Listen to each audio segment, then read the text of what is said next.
дар намоз ҳамин ишораи сабоба мегӯянд. барои чи ишораи сабоба? ба хотири он ки ҳамин ангушт назди арабҳо номаш сабоба аст. ира ангушти сабоба мегӯянд. ангушти мақсад ибҳом дар ангушт, ангушти сабоба, ангушти вусто, ангушти бинсар, ангушти хинсар. номи ҳамин сабоба аст. барои чи сабобаш гуфтан арабҳо? ин аз решаи саб гирифта шудааст. яъне дашнум, ҳақорат, сиёсат. одатан як кас ҳатто сволич ғолибан қавта мекунам ин ҳамин чилиқати худмонамтари одат дорем ко анами дар вақти ҷанг низоъу ҳамин кашмакашу арбада араба ба ҳамин ишораи бисёр ки мекардиянд номаша сабоба гуфтанд. аммо пайғамбар саллаллоҳу алайҳи васалам ҳамин ангушта мебардошт дар вақти шаҳодат.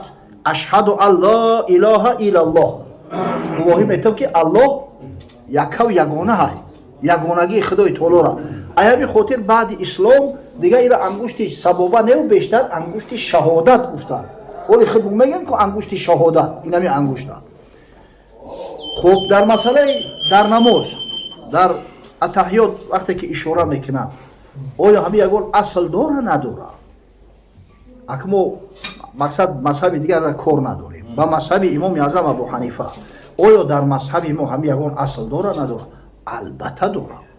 зеро аслаш аз аҳодиси пайғамбар саллаллоҳу алайҳи васалам 100% собит аст. зеро асли ҳамира имоми аъзам абу ҳанифа худшам ахз кардаги ҳамроҳи шогирд дошт. дар масъалаи ишораи сабоба алиюлқории худмон худо раҳмату мағфират кунад, алиюлқории ҳиравӣ ҳамин шаҳри ҳирот будааст. масҷид фаъолиятам кардагиай. ахир дар ҳамн маккаи мукаррама аз дунё гузашт, худо раҳмат кунад. бисёр олими калон ай. алиюлқори як китобе дора бо номи тазйинул ибора фи таҳсинил ишора.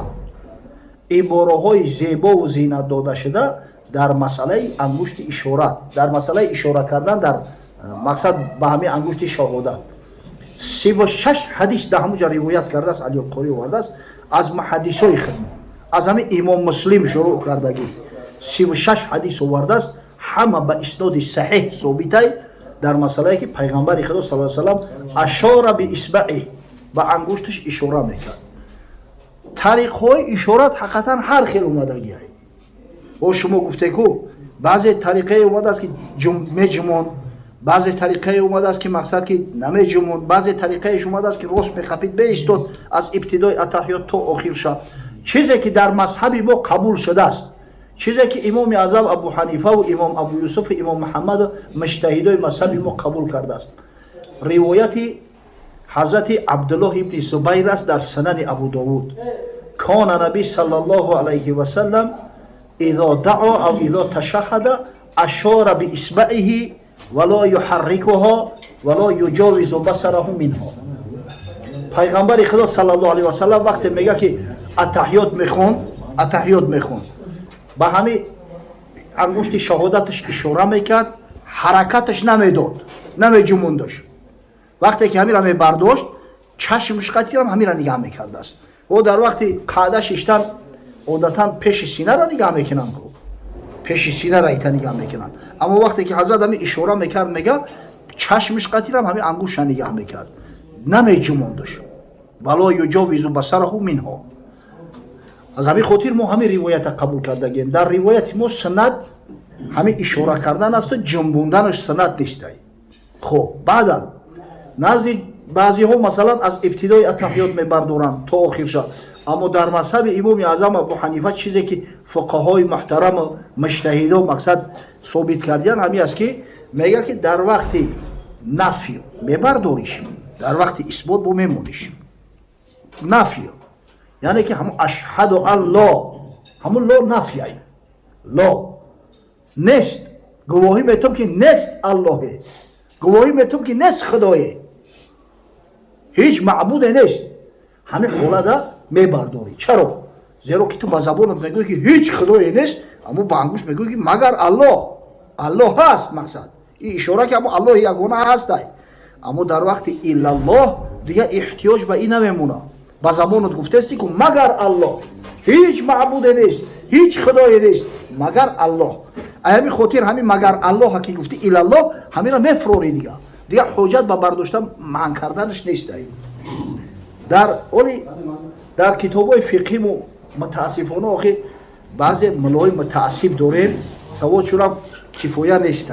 هم یکون کتابا که درسی را خوندن دیگه همون گپ همه کپن بیستن پیرو مونا کردن استازو مونا کردن همه علما بیچاره جان میکنن شرح مینویسن حاشیه مینویسن برای چی مینویسن همین جامکنی برای چی برای هم بوسیدن چشما میخونیم اینا مثلا شرح الوقایه را شرح الوقایه دا اومده است همون وقتی که درباره همون سنتو گپ میزنه میگه که انگشتو را میگه کف دست نمیتا مبسوطتن همین میگذاره بعد میگه در مذهب امام شافعی اینا یو را قبض میکنه و اشاره میکنه به انگشتش بعد در بری هم گفته است که و مثل ذلك جاء عن علمائنا در متن شرح الوقایه مثل همین از علمای ما هم اومدگی است انا در حاشیه شرح الوقایه در عمدة الرعایه فی شرح الوقایه محمد عبدالحی لکنوی که صفات چه کردم تونکو و گفتم که مجموع خطبه ها را مجموعه الخطاب داره موافق هم مذهب حنفی این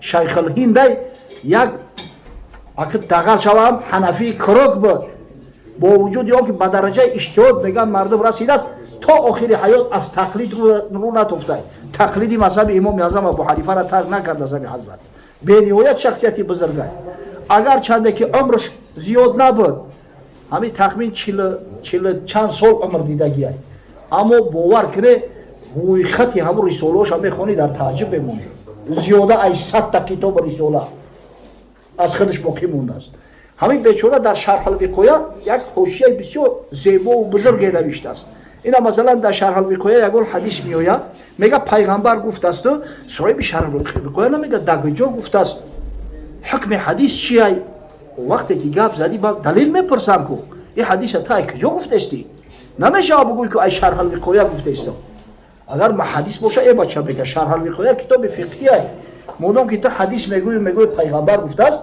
تا از کتاب حدیث بگوش راویش بگو کیه حکم حدیث بگو چیه انا می حاشیه دا بیچاره اینا می خدمتو را مردکو کردگی همه هم یورو آوردگی بعضی مسائل اندک مشکل بگو شرح میتن بعضی مسائلی که کم کم جنجالی و اختلافی بیان میکنن کی چی گفته است کدامش درسته رای همون جایی که و مثل ذلك جاء عن علمائنا همون در حاشیه‌اش محمد عبدالحی لکنوی زیاده از 20 کتاب حنفی را کتابای بسیار معتبر و معروف منبر کردگی است که این همین کتابای احناف کتابای قدوه هستند در همه میگه اشاره سبوبه را سند گفتیان حتی از کتاب الصلات امام محمد همونجا قول امام محمد آوردگی است که امام محمد میگه رأیت ابو حنیفه یصنع هکذا ابو حنیفه استاد ما دیدم که همین کارا میکرد یعنی اشاره میکرد و بسنیع رسول الله صلی الله علیه و سلم نعمل او نفعل ما با سنیع پیغمبر با سنت پیغمبر صلی الله علیه و سلم عمل میکنیم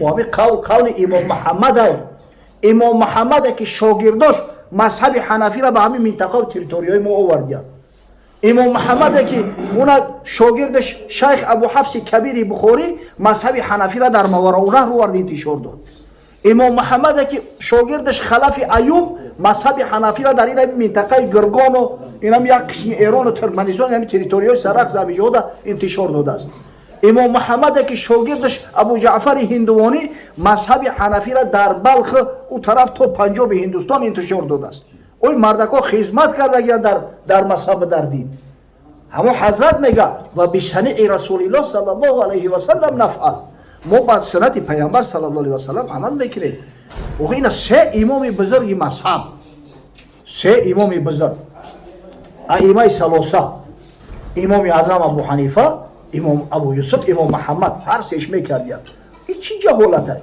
فقط طریقه درست شبوه تعلیم بدیم مردم موافق مذهب همین کار را انجام بدن